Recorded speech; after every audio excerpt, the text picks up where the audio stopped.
Bonjour à toutes et tous et bienvenue sur le podcast Ils vivent et travaillent en Auvergne. Je suis Morgane Gramont, freelance en communication digitale dans le Cantal et hôte de ce podcast. Dans ce 6e épisode, j'accueille Dalia, Community Manager freelance à Clermont-Ferrand. Bonjour Dalia, bienvenue dans ce nouvel épisode de Ils vivent et travaillent en Auvergne. Je suis ravie de t'accueillir. Merci beaucoup. C'est la première fois que je suis invitée dans un podcast, donc Pas de problème. Sache que sur tous les invités que j'ai eus jusque-là, c'était pour tout le monde, c'était la première fois également. Donc t'inquiète pas, vous êtes tous dans le même bateau. ok. Ça s'est toujours bien passé jusque-là. Ok. C'est On parti. va rapidement présenter ton activité actuelle et puis après on repassera un petit peu sur ton parcours. D'accord. Voilà comment tu en es arrivé là aujourd'hui et puis au final on détaillera un petit peu plus certains points. Je t'embêterai avec des questions. Ok.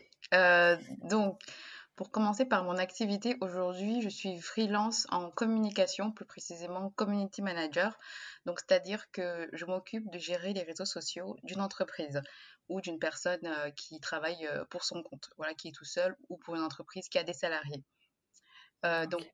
j'ai décidé de me lancer dans cette aventure-là en décembre 2020. 2020, c'est ça. Et je me suis immatriculée en janvier.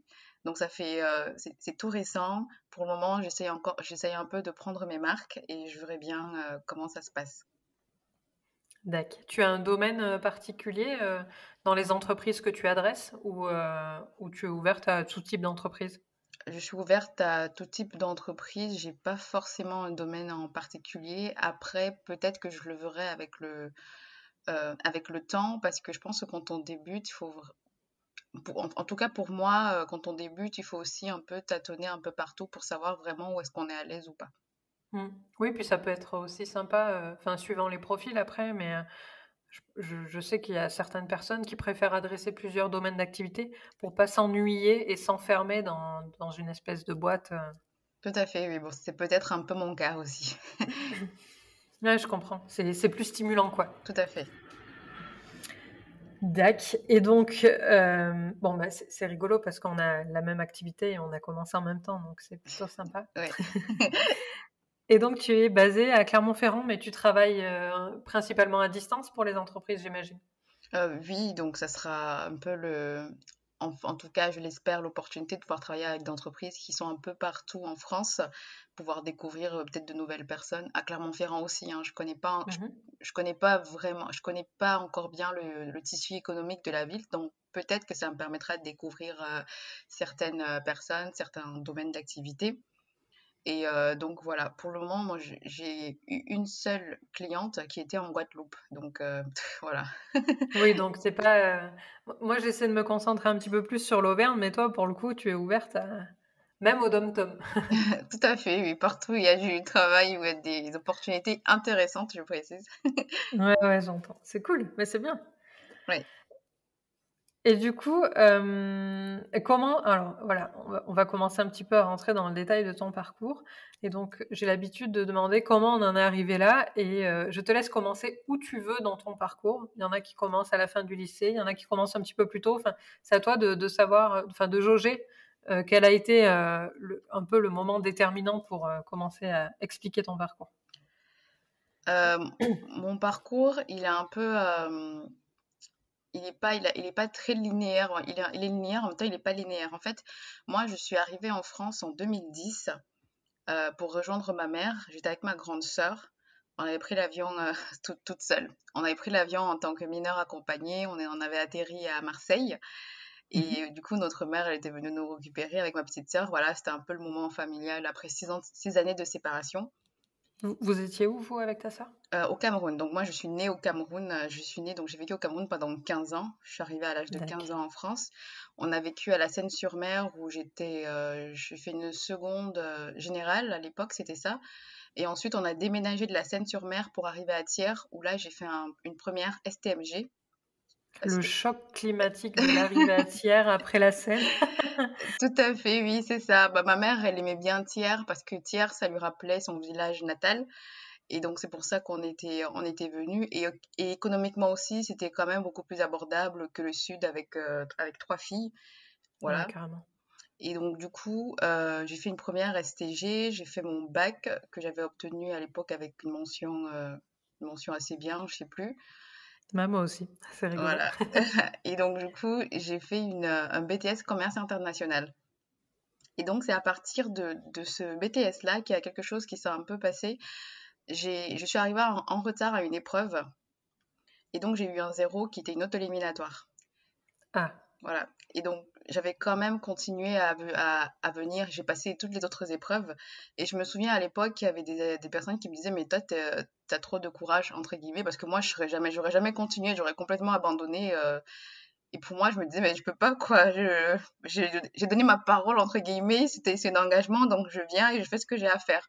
Et, et c'est un peu bizarre que quand je regarde cette façon de penser, je vois que ça m'a un peu suivi pour les bons comme les mauvais moments, d'être toujours un peu trop, d'être un peu consciencieuse, entre guillemets.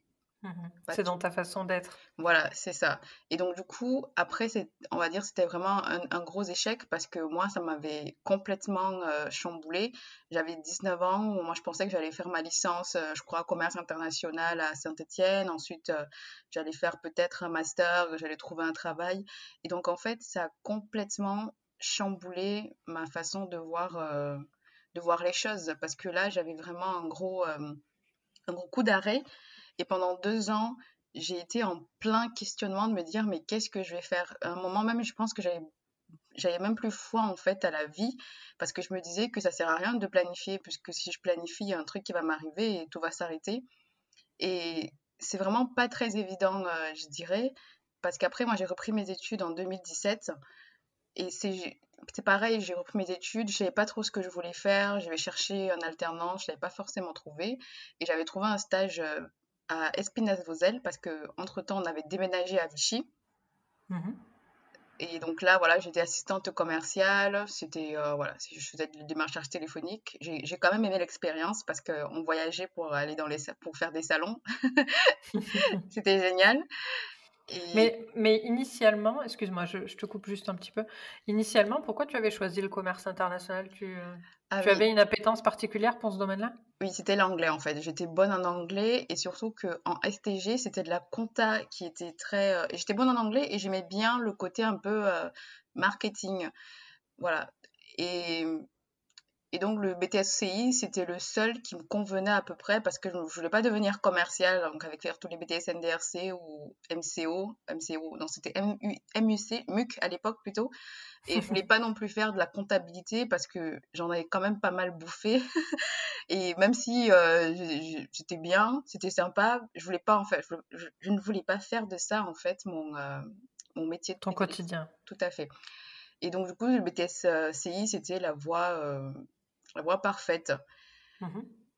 Et donc j'ai fait ça, mon but était de devenir assistante export ou import, donc c'est-à-dire qu'on devait travailler sur le commerce. Je ne sais pas comment l'expliquer parce que c'est assez complexe.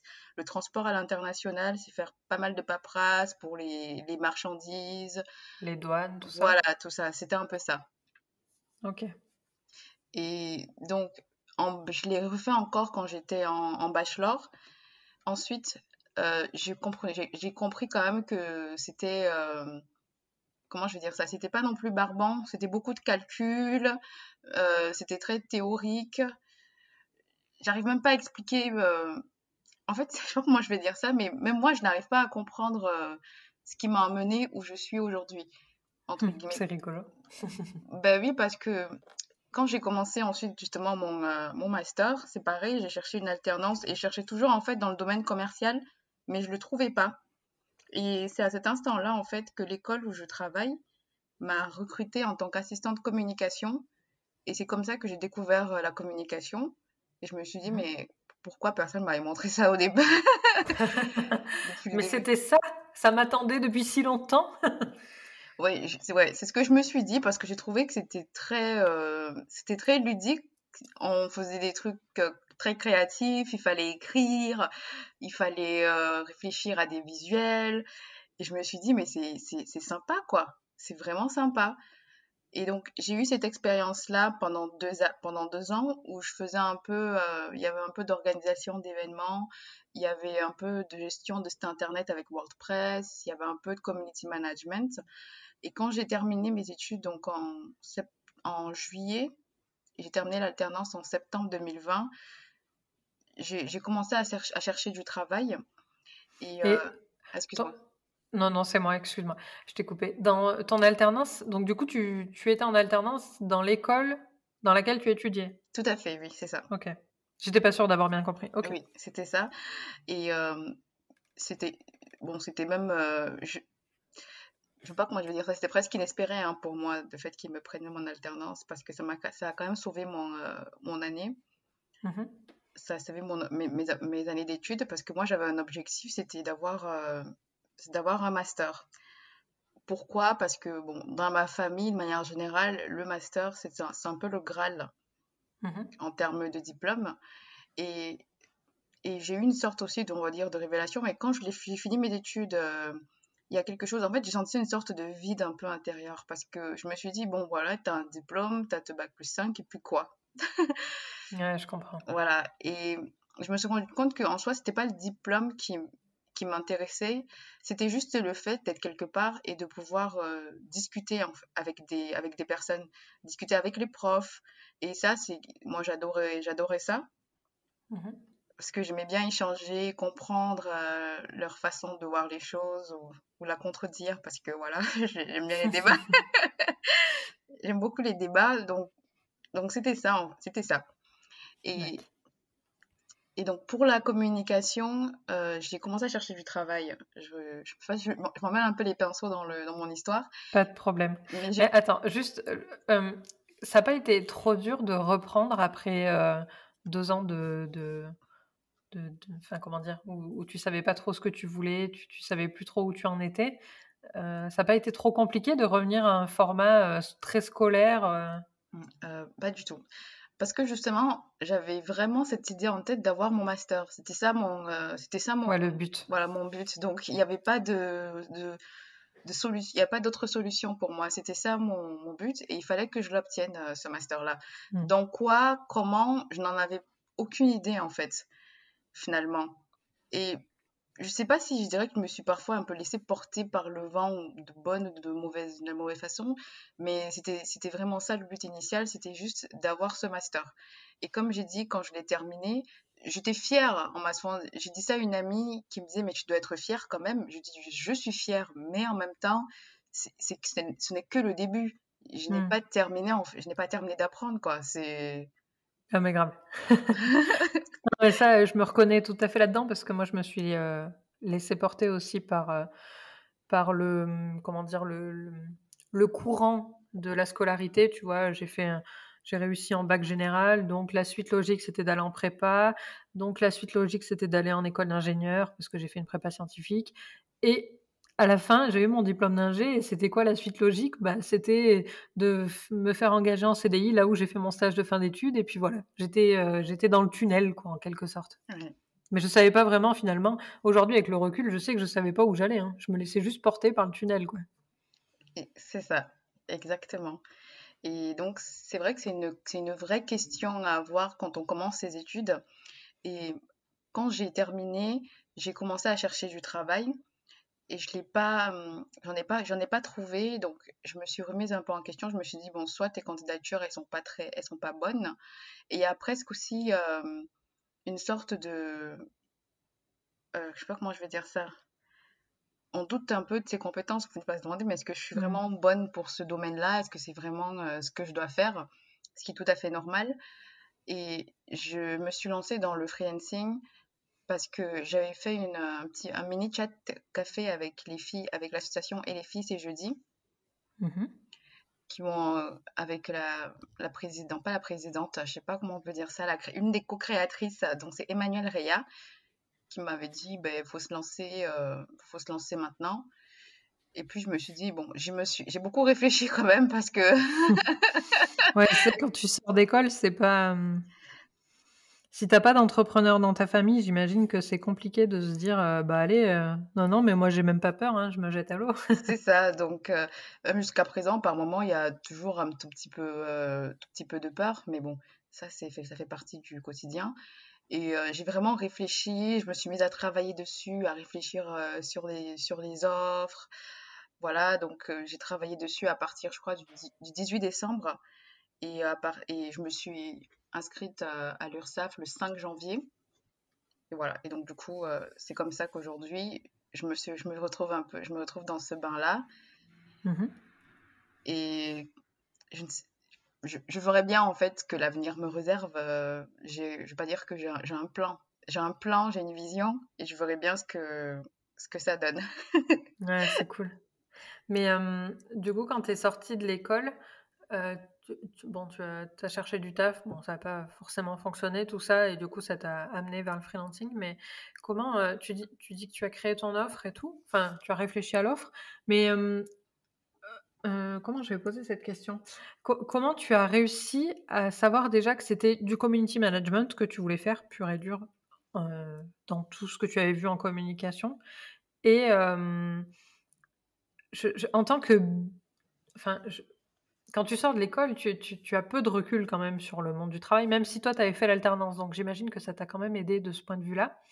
Mais il y a tout un panel de métiers sur le web qui s'ouvre à toi. Et comment tu as réussi à faire ton choix? Ou peut-être qu'il n'est pas défini aujourd'hui d'ailleurs, et tu te laisses l'opportunité de changer plus tard, hein, ou même demain, je sais pas. Mais Oui. Bah, en fait, il était très très vite défini parce que j'aime bien l'écriture. J'aime beaucoup même l'écriture carrément parce que c'est une pratique que j'ai découverte justement quand j'ai loupé mon BTS. Je me suis mise à écrire énormément et bon, pas seulement après mon BTS, j'écris en fait des livres depuis que je suis en seconde. Du coup, et j'en ai écrit, bah, ça je l'ai révélé il y a quelques semaines à des amis. J'en ai écrit quatre en fait. oh, trop bien! Ils sont pas super, hein, voilà. Je dis quand même parce que c'est des livres vraiment. Et il parle de quoi? Je savais pas ça. C'est des. Je sais même pas si j'ai envie d'en parler parce que. C'est comme tu veux, hein. C'est comme tu veux, feel Non, free. je relèverai peut-être un jour, je te le dirai en privé. Ça marche. Voilà, mais ce sont des livres que j'ai écrits qui sont. Voilà, ils sont pas top, mais j'écris quand même depuis pas mal de temps. Et pendant mon master, justement, on avait une prof d'écriture qui est Mathilde Jarlier, qui a ouvert un peu, on va dire, le champ des possibles sur l'écriture. Mmh. Vraiment une prof hyper bienveillante, qui est juste géniale, quoi. Et c'est elle qui a encore renforcé ce désir d'écrire en moi, parce que je trouve que c'est vraiment un outil qui est hyper puissant, hyper puissant. Et donc, en community management, vu qu'il faut créer des posts, il faut faire des visuels, il faut faire une description, c'était ça qui m'intéressait. C'était vraiment l'écriture. Après, il y a la rédaction web, mais le SEO, c'était pas trop pour moi. Mais pour ceux qui nous écoutent et qui ne savent pas ce que c'est, le SEO, c'est des techniques, en quelque sorte. C'est tout un bagage de techniques qui permettent de rendre un texte plus aimable à Google, et donc qui fera en sorte que le site sur lequel il se situe sera mieux référencé sur une page de recherche de Google. Ça sera en haut de la liste. En gros, pour vulgariser, en gros, c'est ça. Voilà, donc même si j'en connais je connais, on va dire, les bases, je me suis rendu compte que non, c'était beaucoup trop technique pour moi. Et donc, le community management, même si il y a quand même des notions à avoir, des bases à avoir, c'était ce que je préférais le mieux. Mmh. Voilà. Et, euh, et ensuite aussi, quand j'étais en master, on faisait beaucoup de travaux pratiques sur la construction d'une entreprise fictive. Et il fallait travailler vraiment sur la stratégie de l'entreprise, euh, sur, euh, sur son identité parfois visuelle, parce qu'il fallait proposer un projet qui soit à peu près concret. Et moi, j'aimais bien réfléchir sur tout ça, quoi. Mmh. Tout Voilà, le côté créatif, qu'amène la communication, quoi. c'est ça. Et bon, on n'était pas, on apprenait encore, mais c'était aussi de bons conseils. J'avais une prof ma prof, elle s'appelle, je veux pas que j'oublie. Ah, elle s'appelle Inrush, ma prof de marketing qui est l'une des meilleures profs que j'aurais eu aussi en marketing, quoi.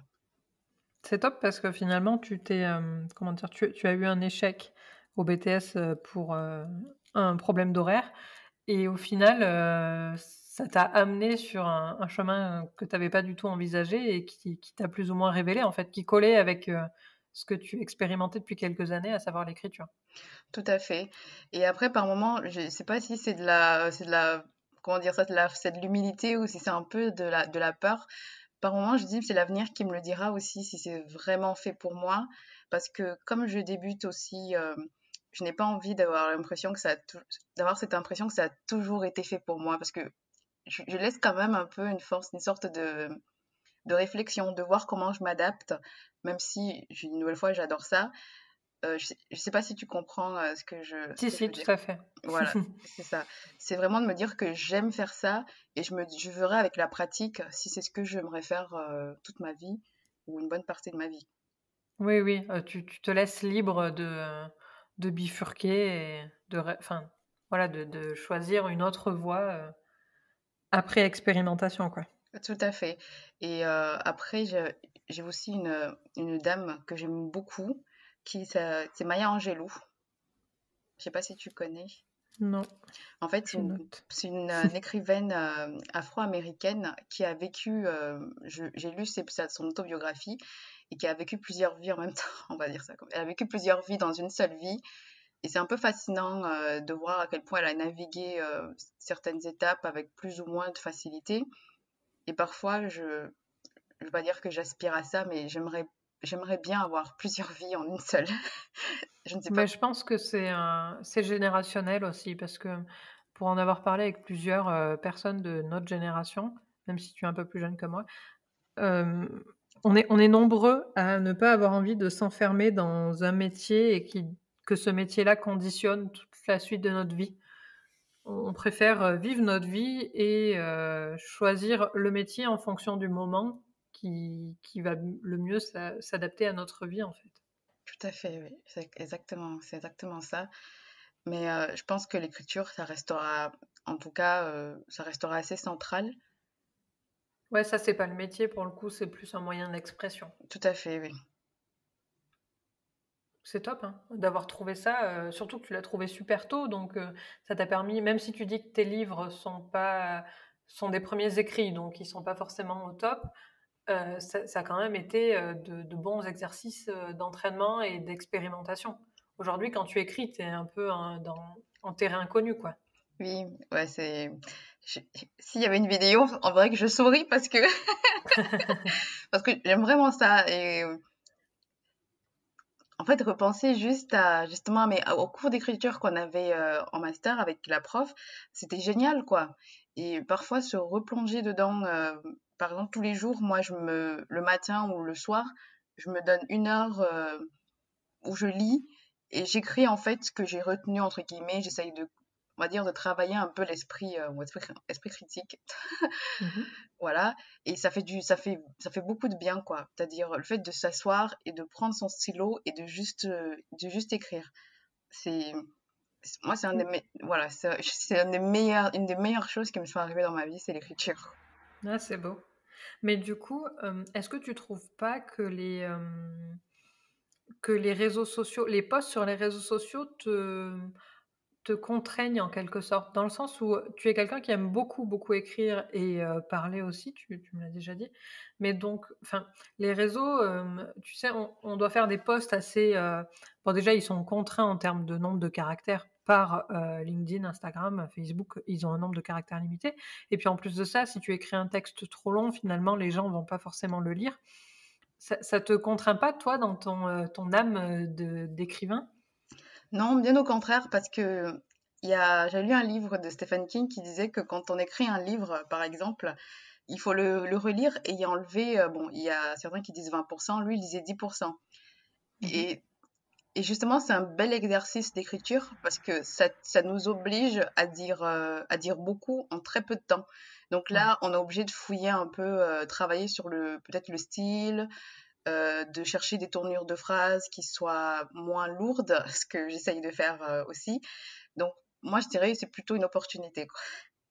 Ouais, je comprends. Ça mais ça se c'est une super justification, franchement, chapeau. Merci.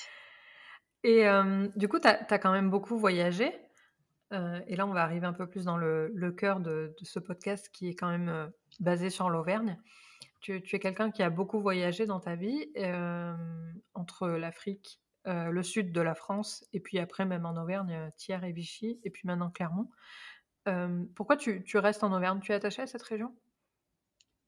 La question, c'est une question, je vais pas dire elle est assez piège. J'ai 2 réponses. Je dirais Vas-y, en je même temps, t'écoute. je vais commencer par le non. Non, pourquoi? Parce que une part de moi, je me dis que je pourrais être, entre guillemets, «bien partout». J'ai tellement bougé que j'ai l'impression que partout où je vais, je me sentirais un peu chez moi. Et en Mmh. même temps, oui, parce que je ne sais pas, depuis quelque temps, de chez moi, par exemple, je peux voir la cathédrale. Et c'est presque devenu un rituel, en fait, quand j'ai oublié ma store, ça. Mmh. Et je regarde la cathédrale et voilà, ça me fait plaisir, quoi, ça me fait sourire parce que je découvre finalement Clermont depuis, on va dire, 1 an que je ne connaissais pas. Et j'ai fait la montée du Puy-de-Dôme l'année dernière, Mmh. par exemple, pour la première fois. Et ma sœur, elle m'a amenée au Puy-Paroux. Pario. Pariou? Voilà, excuse-moi. Ouais, Pario, pas de Donc, problème. je suis pas encore une auvergnate, C'est bon, tu es pas venu dans aguerrie. le Cantal encore, je Aguerrie. t'attends. Et donc voilà quoi. Je découvre, je prends le temps de découvrir parce que quand je suis arrivée, donc on arrivait à Thiers, je venais à Clermont pour mes études de BTS. J'étais jeune, donc j'avais dit ce qu'on faisait avec mes copines, on allait à Jode et puis et puis voilà. Ensuite, j'ai eu 2 ans d'arrêt où je suis quasiment pas revenue à, à Clermont. Et donc en bachelor, c'est pareil, j'étais en alternance, donc je travaillais à Espinasse-Vosel, qui était plutôt à Vichy, donc je passais plus de temps à Vichy qu'à Clermont. Mmh. Et c'est plutôt en master que je me suis installée que j'ai commencé à mieux découvrir et à regarder la ville sous un autre angle, finalement. Voilà. Et Et du coup, tu t'es attaché petit à petit à cette ville finalement? tout à fait, bon, c'est petit, c'est assez, je sais pas comment dire ça, j'arrive pas encore à trouver le descriptif, le descriptif. Mais de toute façon, comme j'ai dit, tout est beau partout, mais il y a aussi un truc, c'est que j'ai jamais vécu dans une ville plus de 10 ans. Mmh. Parce que quand on était au Cameroun, c'est pareil, je suis restée donc à Yaoundé, c'est la ville, la capitale. J'y suis restée jusqu'à mes 9 ans, avant le départ de ma mère. Ensuite, je suis allée à Douala. À Douala, je suis restée jusqu'à mes 6 ans, donc ça fait j'y suis restée jusqu'à mes 6 ans, jusqu'à mes 15 ans, donc ça fait 6 ans. On est Mmh. arrivé à la Seine-sur-Mer, on est resté 1 an, à la Thiers 2, 3 ans, je pense. Et puis à Vichy, je suis restée 2 ans. Et il y a une part de moi qui a peut-être pas forcément envie de déménager encore parce que ça fait lourd. Oui, je comprends. Mais on peut le voir dans les 2 sens aussi, d'en avoir marre de déménager et en même temps de vite se lasser parce que tu as été habitué à beaucoup bouger. Voilà, c'est ça aussi. Et, et c'est pour ça que je dis, j'ai l'impression que même si je déménage encore, ça me dérangerait pas plus que ça parce que c'est un peu l'histoire de ma vie. Mais en même temps, j'aimerais retrouver un petit point d'ancrage, en fait. Oui, je comprends. C'est un très bon choix l'Auvergne, hein. Moi, je valide à 100. Voilà. Et, euh, et c'est ça. Donc, Et l'amour. est-ce que le fait d'être, en Auvergne pour ton activité parce que bon, enfin, je connais un peu la réponse aussi, mais on a beaucoup de nos enfin, ce métier-là, il peut être exercé de partout. Donc il y a beaucoup, il y a une part de nombreux community managers qui le font en ce qu'on appelle en mince, ah mais j'ai perdu le nom. En nomade digital, voilà, donc ils sont, je sais pas moi, en Thaïlande par exemple, et ils travaillent à distance. Et après une autre grosse partie qui est quand même, basée en région parisienne ou région lyonnaise, heu, qui occupe beaucoup le marché. Finalement, nous, on est un peu des ovnis, au milieu de l'Auvergne. Est-ce que tu penses que c'est un atout ou au contraire un inconvénient pour, nos futurs clients? Pour moi, il y a pas vraiment de différence parce que on exerce effectivement tous le même métier. Pourquoi est-ce que quelqu'un qui exercerait à Paris serait meilleur que quelqu'un qui exercerait à Clermont-Ferrand? Et c'est aussi comment dire ça? cette hégémonie de se dire que les grandes villes, ce sont les meilleures et qu'il n'y a rien à prendre dans des plus petites villes. Par exemple, moi, Vichy, c'est une ville moi, que j'ai adorée, quoi. C'est une ville que j'ai Mhm. quand même j'ai beaucoup aimé. Et il y a des belles choses en fait qui s'y passent par moments. Il y a des personnes qui créent vraiment de très très belles choses. Par exemple, à Vichy, il y a des petits jeunes qui ont créé une sorte comment je veux dire ça, de café à la Friends, comme Friends. Non, c'est pas Ah, trop bien. et Comme le Central Perk. tout à fait. Et c'est superbe, et c'est super joli, quoi. C'est super innovant en fait pour une Mhm. petite ville comme Vichy. Et je ne sais pas, comment c'est ma pensée. Je suis en train de réfléchir en fait à ce que je voulais dire.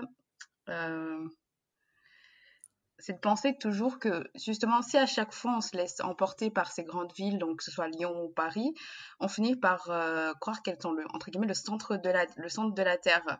Et Mhm. tout le monde n'a pas pour objectif d'aller vivre à Paris ou d'être à Lyon pour se sentir, entre guillemets, important. Voilà. Mm. Je sais pas si ce Non, que non, mais je partage ton avis et j'ajouterais même que finalement, c'est presque un avantage de vivre en Auvergne parce on a un métier qui nous demande de nous adresser à une cible. C'est le terme qu'on emploie partout dans la stratégie digitale, c'est définir votre cible. La cible, c'est quoi? C'est les personnes à qui on s'adresse quand on poste sur les réseaux sociaux. Et donc, moi, pour le coup, ma cible, c'est vraiment les entreprises auvergnates. Et donc, le fait de vivre en Auvergne, je connais mieux leur quotidien et aussi les personnes auxquelles ils s'adressent, parce que je suis dans la cible de beaucoup d'entreprises auvergnates finalement. Et donc je suis beaucoup plus proche oui, de cette cible que une personne citadine, qu'elle vive à Paris ou à Lyon. oui, tout à fait. Et donc, effectivement, Je moi, pense que les réseaux sociaux, tu vois, enfin, les entreprises du monde rural vont oui, vraiment, dans les années à venir, beaucoup plus se développer sur Internet. D'ailleurs, on l'a vu cette année avec la crise sanitaire oui. et surtout le confinement. Et donc, nous aussi, on a notre rôle à jouer là-dessus parce que on est plus proche du public visé. On est plus du monde rural que les Parisiens ou les Lyonnais, même si j'ai rien contre les Parisiens ou les Lyonnais qui nous écoutent. Oui, tout à fait. Et c'est un retour un peu aussi à cette forme, je sais pas comment j'ai pas envie de dire nationalisme parce que ça fait un peu peur quand on dit ça, mais Mmh. cette sorte C'est de, politisé comme terme, oui, mais c'est ça. C'est plus du local, mmh. d'être vraiment très très proche justement des consommateurs. Et ça, c'est un vrai enjeu aujourd'hui. Donc oui, c'est ce qu'il faut faire. Il faut vraiment être sur les réseaux sociaux pour pouvoir toucher les personnes qui nous ressemblent.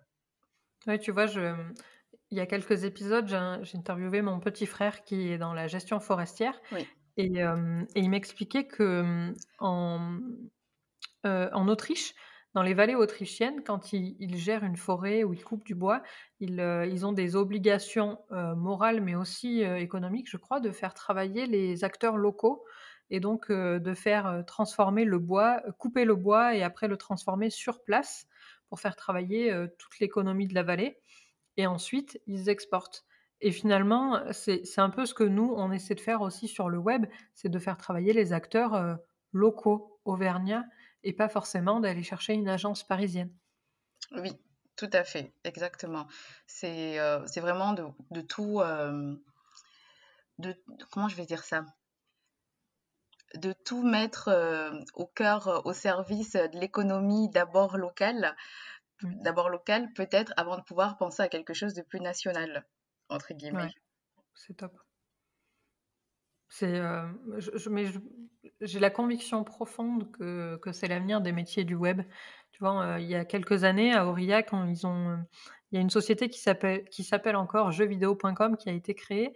C'était dans le Cantal, c'était un site web qui a explosé sur internet et qui aujourd'hui a été racheté par une boîte parisienne et je pense que dans les années à venir, le chemin va plutôt se faire dans l'autre sens parce qu'il y a aussi il faut pas aussi nier le fait que les personnes qui travaillent dans ces sociétés-là, ben, avec la crise sanitaire et le confinement, se sont rendus compte qu'il y avait quand même une certaine douceur de vivre à la campagne Oui, qu'ils n'ont pas en ville et qu'une fois qu'en ville, les restos, les théâtres et tous les lieux de culture sont fermés, Oui, bien eux, ils sont enfermés chez eux, alors que nous, on a le loisir d'aller prendre l'air, aller à la montagne, voilà, se promener, tout ça.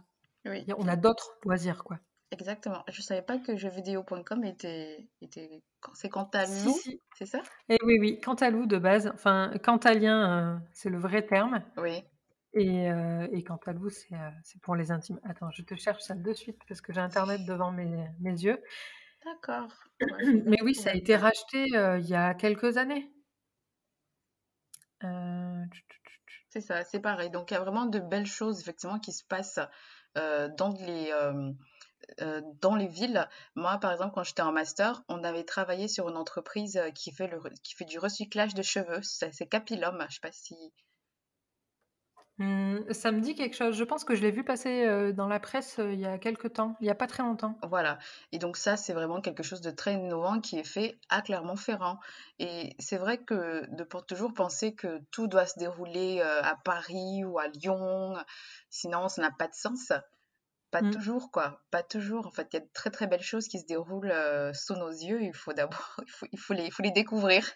Oui, c'est clair. Mais c'est aussi, l'âme, enfin, c'est aussi ce que je voulais apporter avec ce podcast, c'était d'expliquer aux jeunes, qui nous écoutent ou qui sont peut-être en études ou en recherche, tout ça, qu'aujourd'hui en Auvergne, on n'a pas que, même si c'est important, l'agriculture et les métiers de l'aide à la personne Tout à fait, ouais. qui nous permettent de travailler. On a aussi plein d'autres horizons.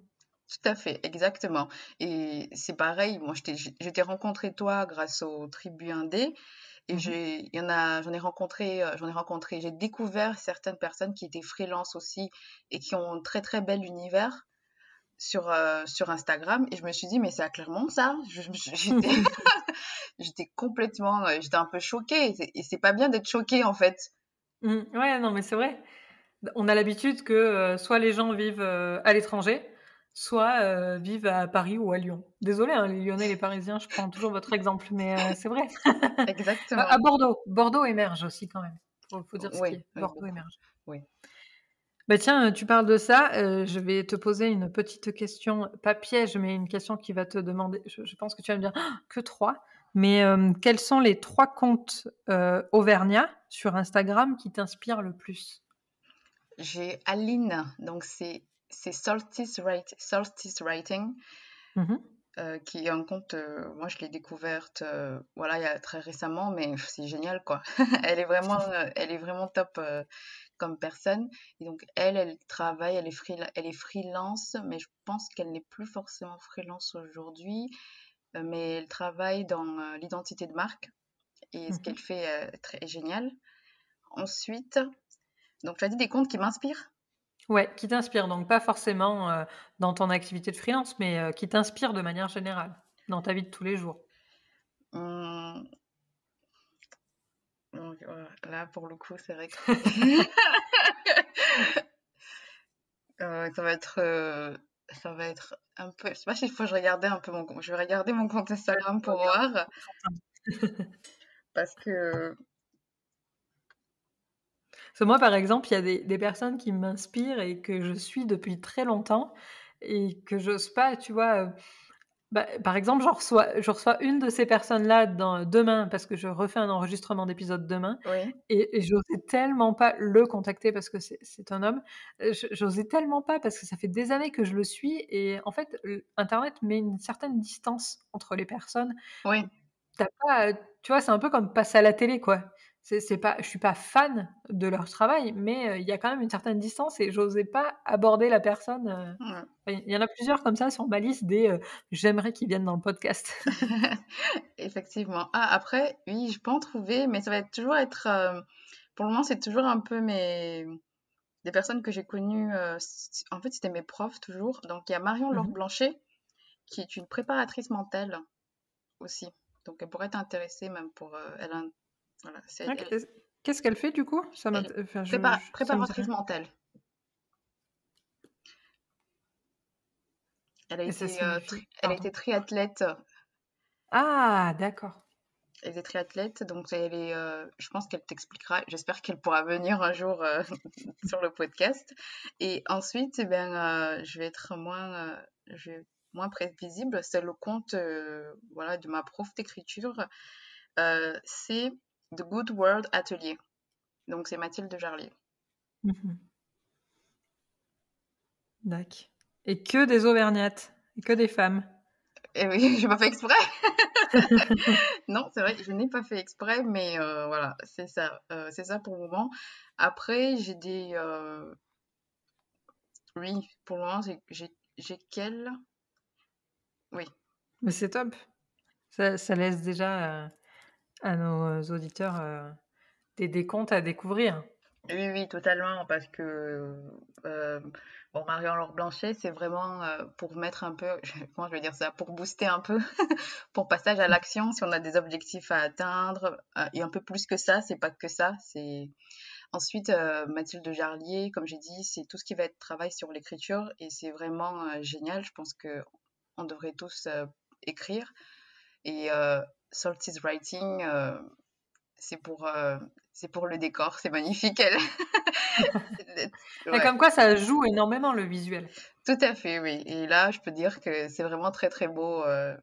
Voilà, c'est à chaque fois que je vais sur ce compte, j'ai l'impression d'être immergée dans une. Je sais pas comment l'expliquer en fait. C'est presque inexplicable ce qui se passe émotionnellement là. Franchement. Mhm.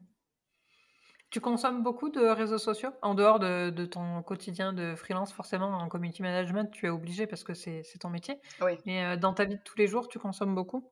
YouTube. Je suis une. Mhm. Moi, je regarde peut-être pas beaucoup la télé, mais je regarde YouTube. Mhm. Moi, je fais pareil. Voilà, donc YouTube, c'est vraiment l'endroit où j'ai appris pas mal de choses aussi. Et voilà. Et je suis sur YouTube. Sur YouTube, qu'est-ce que je fais? Est-ce qu'il faut que je te dise un peu ce que je fais? Ah, si tu veux, si tu as envie de partager. Il y en a pas mal. Il y a tout ce qui va être philosophie, psychologie un peu, parce qu'il y a un compte que je suis qui s'appelle Like Old Stories. En fait, c'est un conte qui fait le parallèle entre la psychanalyse, la psychologie et les films. Et c'est hyper intéressant, mais vraiment quoi. J'ai jamais, ils m'ont fait découvrir en fait pas mal de facettes de, comment je vais dire ça, des facettes cachées de films Mhm. que je ne voyais pas. Et c'est vraiment très très très intéressant. C'est en anglais pour ceux qui sont bilingues. Après, il y a Victor Ferry aussi. Ah oui, je le connais, lui. Ouais, lui, par contre, oui, c'est moi, j'ai vraiment, j'aime beaucoup ses vidéos, ses analyses et sa façon de vouloir pousser aussi à la rhétorique, à mieux écrire, à mieux parler, parce que c'est vraiment des outils qu'on utilise au quotidien pour se faire comprendre, pour persuader les autres. Et après, un dernier, il y a une autre chaîne, ça s'appelle The Future, mais c'est en anglais, ça. Pour le coup, mais c'est une chaîne aussi pareil sur du marketing, la communication et c'est très, très intéressant, c'est très, très intéressant parce qu'il y a vraiment des interviews qu'ils font de professionnels qui peuvent, heu, qui peuvent vraiment aider une personne qui se lance en freelancing. D'accord. C'est top. Et tiens, excuse-moi, ça part dans tous les sens, mais parce que j'avais une question en tête tout à l'heure et puis je l'avais perdue et donc je ne savais plus et tant pis. Mais là, elle m'est revenue. Euh, tes camarades de master, ils ont trouvé du boulot eux, dans la région ou ils ont bougé et ils sont plus du tout sur Clermont? Je crois qu'il y en a certains qui sont quand même pas mal restés sur Clermont. Mhm. Et après, j'ai pas de plus de nouvelles que ça pour être honnête. D'accord. Non, parce que ce qu'on nous dit souvent, c'est que le réseau, enfin moi c'est ce qu'on me disait en école d'ingé, que le réseau, ça fait tout, en quelque sorte, dans la vie professionnelle. Donc c'est pour ça, c'est pour savoir si tu arrivais à développer ton réseau sur Clermont ou... Les deux, finalement, parce que c'est juste de rencontrer des personnes avec qui on peut échanger, avec qui on peut apprendre de nouvelles choses. Voilà. Donc pour moi, ça serait les deux. Pour le coup, j'ai pas de limite en tant que telle, mais j'ai juste envie de rencontrer des personnes. J'allais te poser la question de fin, donc voilà, on était presque au bout. J'allais te demander si tu avais 5 ou 10 minutes seulement pour inspirer les jeunes Auvergnats aujourd'hui qui sont par exemple au lycée. Qu'est-ce que tu leur dirais sur leur avenir ici? Je me sens pas du tout légitime, mon Dieu. Et donc, ce que je dirais, c'est... euh, bon, ça va être un peu bizarre, un peu classique, mais c'est d'écouter, on va dire, d'écouter son cœur. C'est-à-dire que quoi qu'il se passe tout autour de nous, il faut écouter son cœur. Il faut écouter en fait la personne qui est en nous, qui bouillonne. Parfois, on a ce petit truc-là qui bouillonne un peu en nous et qui ne demande qu'à une chose, c'est de sortir. Et ça peut être sur n'importe quel type de domaine. Je veux dire, si vous voulez être... j'avais une collègue, son frère, il était non, boulanger plutôt. Et c'était bien parce que je me suis dit, il doit se lever. Et à chaque fois qu'elle m'en parlait, elle avait le sourire parce que j'avais l'impression que son frère, il s'éclatait. Et ça peut être n'importe quoi. C'est de se dire aussi que ce n'est pas le titre que vous aurez qui fera de vous de meilleures personnes. Peu importe ce que vous faites, il faut être soi pleinement, d'abord. Et un conseil, je ne sais pas si ça sera un très bon conseil, mais ça serait d'écouter ses émotions négatives. Je sais que c'est difficile quand on est jeune, parce que les jeunes, je sais pas comment je veux dire ça, on est un peu noyé dans l'adolescence parfois, on est un peu noyé par la société, et c'est de prendre le temps par moment de se poser vraiment et de s'écouter, d'écouter d'écouter ce qui résonne de négatif. Parce qu'en fait, dans le négatif, il y a pas mal de choses positives à découvrir. Parce que si vous découvrez que vous avez été déçu par quelqu'un, vous découvrez que vous êtes en colère contre quelque chose, c'est à ce moment-là qu'il faut se demander pourquoi. Et avec le pourquoi, ce qui va apparaître, c'est tout un tas de réponses qui vont vous permettre, je l'espère en tout cas, de passer à une autre étape. Donc, ça va être l'étape de... euh, comment je vais dire ça? Ça va être une étape où vous allez vous dire que je suis en colère parce que je trouve qu'il y a une injustice. Et donc, qu'est-ce que je peux faire pour, entre guillemets, arrêter cette injustice? Vous allez peut-être découvrir des moyens innovants, je l'espère aussi, pour combattre ces injustices-là, où vous allez tout simplement avoir le courage d'être vous-même sans avoir à vous conformer à quelque chose. Et il y a quelque chose aussi que j'ai un peu découvert récemment, c'est de me dire que il n'existe pas de personne qui soit anticonformiste, parce que quand on dit quelqu'un anticonformiste, c'est parce que il ne fait pas quelque chose que tout le monde fait. Mais j'ai envie de dire que on est tous des conformistes, parce qu'on se conforme d'abord à nos propres choix de vie, à nos propres décisions, dans le respect des autres, bien évidemment. Et voilà, c'est le conseil que j'aurais à donner parce que, comme j'ai dit, je me sens même pas déjà légitime de le Non, faire, mais super, c'est top en vrai. Franchement, mais c'est top. c'est ce que je dirais, c'est vraiment d'apprendre à s'écouter réellement. Et c'est vrai que c'est pas évident avec les réseaux sociaux, avec la pression effectivement de la société, des parents, de nos amis. C'est de prendre le temps de s'asseoir chaque jour, chaque soir et de s'écouter, quoi. Voilà, j'aimerais parler de ça pendant des heures, mais parce que moi, le travail d'introspection que j'ai fait quand j'ai loupé mon BTS, c'était des moments très difficiles, hein, parce que j'avais 19 ans et c'était super compliqué, quoi.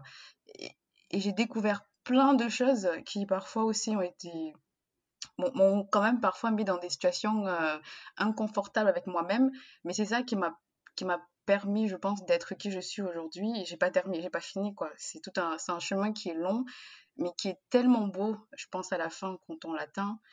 Et voilà. Ah, c'est génial. Bravo. Merci. Bon, on arrive sur la fin de l'épisode. Si on veut te suivre, on te retrouve où sur les internets? Ça, c'est pareil, je me dis, je me retrouve sur LinkedIn déjà. Mhm. Sur LinkedIn, donc c'est Dalia Tetio. Après, sur Instagram, c'est la femme de l'ombre. La femme, le tiré du 8 de l'ombre. Ok, je mettrai tes liens dans la description de l'épisode. Bon, bah, Voilà. je te remercie d'avoir participé. Je te Euh, remercie. Merci C'était à toi. vraiment très très sympa comme discussion. Merci beaucoup. J'espère que ce 6e épisode vous a plu. Si vous souhaitez intervenir dans un futur épisode de Ils vivent et travaillent en Auvergne, vous pouvez me contacter sur tous mes réseaux sociaux @morgangramont ou par mail à contact@morgangramont.fr. À très vite dans Ils vivent et travaillent en Auvergne.